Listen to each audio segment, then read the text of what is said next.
He kōna ipurangi tēnei nā te reo irirangi o Aotearoa.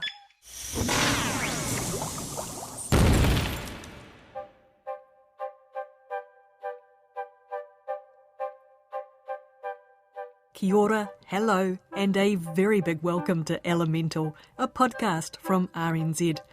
We are all over the periodic table as we mark its 150th birthday alphabetically. I'm Alison Ballance, a science producer from RNZ, and along as our expert guide is, ta-da! Me! I'm Allan Blackman. I'm from the Auckland University of Technology, and we are up to episode 37, which means indium. Ah, yes. Good old indium, eh? Actually, that's a lie. I've never heard of it. Yes, possibly you're not alone in that one, Alison. You might not have heard of it, but you'll certainly be familiar with it, because we could call indium perhaps the queen of touchscreens. So, if you've got a smartphone or a tablet, there's lots of indium in those, and yeah, we will learn more about that as this goes on. Ooh, the queen of the touchscreen. I'm liking it already as a chemical element. Tell me more. Okay, as usual, the vital statistics. So, chemical symbol In, atomic number 49, group 13, so it's sort of right in the middle-ish of the periodic table. Gallium's above it, thallium is below, and to the left and the right are respectively cadmium and tin. Now, it was discovered in 1863, and it was named indium from the Latin word indicium, and that means violet or indigo. And the reason that it was called that is due to its discovery, which is quite an interesting little story in itself. So it was actually discovered by a colourblind physics professor whose name was Ferdinand Reich. And he was using a spectroscope, which is a device which allows you to look at the light emitted by atoms as they're heated to very, very high temperature, and they give out all sorts of lovely colours. Now, being colourblind obviously isn't going to be too great when you're trying to look at coloured lines in a spectroscope. He was looking at a sample of zinc sulfide, which is now called sphalerite, and this was obviously impure because it had some indium in it.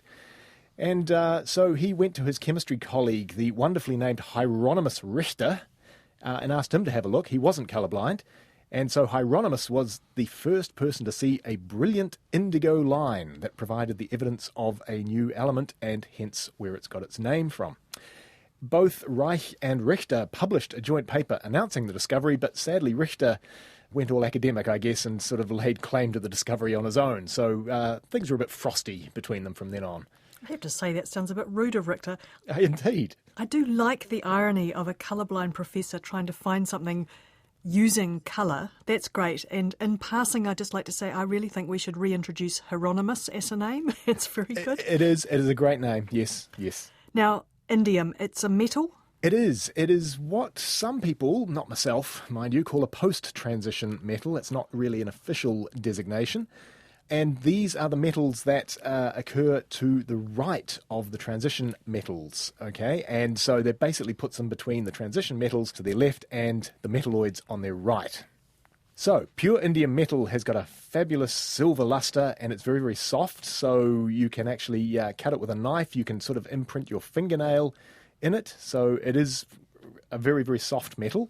And interesting, it's one of the few metals that can wet glass. Hold on, what do you mean by wet glass? Well, wetting is the ability of a liquid to maintain contact with a solid surface. And so basically, essentially, it sort of sticks to the solid surface. This arises from intermolecular interactions when the two are brought together. And so this makes it good for a couple of things, certainly mirrors. Okay, so it sticks very, very well to glass. And because it's got that lovely silver luster, it makes excellent mirrors and it doesn't corrode like silver does. And also gaskets as well. You want something to stick really, really well to a solid surface and use indium to do that. Silvering mirrors sounds like a very narrow market for something. Does it have any other uses? Well, really, since its discovery, sort of way back in the 1860s, there weren't really any uses. It was a pretty boring metal, I guess. And then World War II came along, and as often happens in times of war, uses are found for things that previously had no use. And they found that very thin films of indium were good at lubricating aircraft engine bearings. So that was pretty much it. And then, all of a sudden, indium hit the big time in the past couple of decades because of the discovery of the semiconductor indium-tin-oxide, otherwise known as ITO. And when that happened, indium really became absolutely indispensable to our modern-day world. So what's ITO and why is it so important? So ITO is what we call tin-doped indium oxide. It's basically indium oxide with anything up to around about 10% or so by weight of tin in it. And that's what we call doping, and we've talked about that in earlier episodes. If you go over the 10% by weight, you end up with something that doesn't have the wonderful properties that ITO does. And the special properties that ITO has are, number one, it conducts electricity, and that's kind of thanks to the tin in there. And it's also transparent to visible light. And this allows it to be used in things like, for example, electronic displays. So we think of those as being constructed of individual pixels, and ITO is able to deliver signals to individual pixels because it can conduct electricity, but it doesn't block the light from the other pixels. And that's what makes it so very, very useful in anything that's got a display. So your touch screens, your mobile phones, your liquid crystal displays, all of those sorts of things. This is brilliant. I've always wondered how my touchscreen on my phone manages to know what I'm pointing at. So how does it work? Oh, grief. Okay, this is more a question of physics and engineering. I'll go and give it a go. Okay, there are two types of touchscreen. So one's called resistive and the other is capacitive. And smartphones use capacitive touchscreens, and they are electrical in nature. Capacitive comes from capacitor, and those of you who've done first year physics will know that a capacitor is a device that can store electricity. So, look on your smartphone, you've got this lovely tough glass screen. Now, the trouble with glass, obviously, is that it's an insulator, and so therefore it doesn't conduct electricity. So, in order for the touchscreen to work, we've got to have something conductive on the glass. And so what we use is a very, very, very thin, transparent layer of ITO, generally. There are other things used as well. But again, ITO is conductive, and the way that they lay it out is in crisscrossing thin strips, and that forms a grid pattern on the surface of your device, which you actually can't see. So what happens then? So you touch the ITO layer on the screen, and if you're touching it with anything that can carry an electrical charge, like, for example, your finger or anything like that, then what happens is you interrupt the flow of current, and then there's another set of wires running perpendicular to the conductive ones. They sense the disruption, they send the feedback back to the device to let it know whereabouts on the screen you're touching, and that's basically it. ITO touchscreens, so they don't deform. They're not the deforming type of touchscreen, so that allows them to actually sense multiple points of contact. So you can not only use one finger, you can use two or however many you want. And so that's what has given rise over the past, I guess, decade or so to the pinching and swiping and all of that sort of stuff that we are now so familiar with. So that is one form of indium used in touchscreens. So there's a different form of indium that is used in solar panels, and that's a semiconductor copper indium gallium selenide, otherwise known as CIGS. I've been trying to wonder how you'd pronounce those abbreviations. So ITO for indium tin oxide, maybe. They always call it ITO, so that much I know. Okay, I won't get that familiar with it then. Where do we actually get indium from? Okay, so I talked about the discovery of it when Mr. Reich was studying zinc sulfide, or sphalerite as it was called. So that's where we do get it from now. So it seems to co-occur especially with zinc ores in the presence of sulfur, so sulfidic zinc ores. And it was a reasonably, as I said, boring element before, but now it's so very important that the US Department of Energy recently gave it a critical rating in terms of supply depletion. And in fact, it's estimated that our needs for it, our growing needs for it, in fact, can only be accommodated until 2020, which is next year, folks.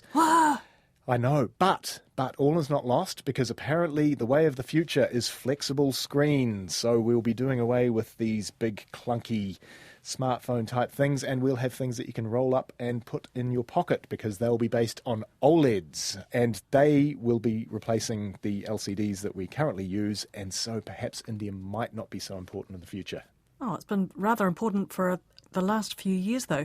Hey, Oh, yes. My favourite part of the podcast. Tell me something interesting about indium.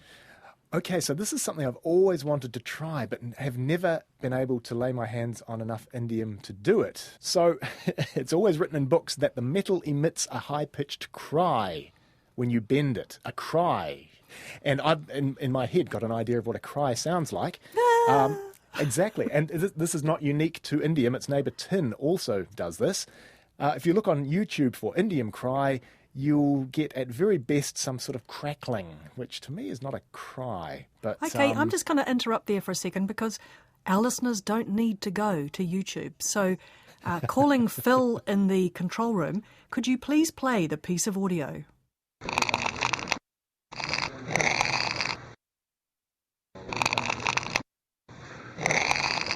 There you go. There's See, that crackling. that is not a cry. Come on.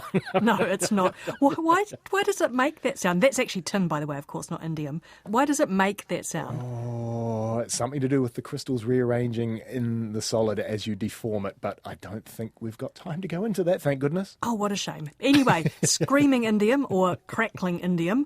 I'll remember that next time I'm swiping and pinching on my touchscreen. Thanks, indium. Elemental is a podcast from RNZ, and you can find us at rnz.co.nz/chemistry. And while you're there, why not check out some of RNZ's other podcast offerings? Just click the podcasts and series tab at the top of the page. We are, of course, available as a podcast on your swipeable device of choice. Thanks, indium. Subscribe for free if you haven't already. And if you've missed any of the previous 36 episodes, you'll find them as well. Next time, we are back with iodine. But until then, it's goodbye from me, Allan Blackman. And me, Alison Balance. Ngā mihi.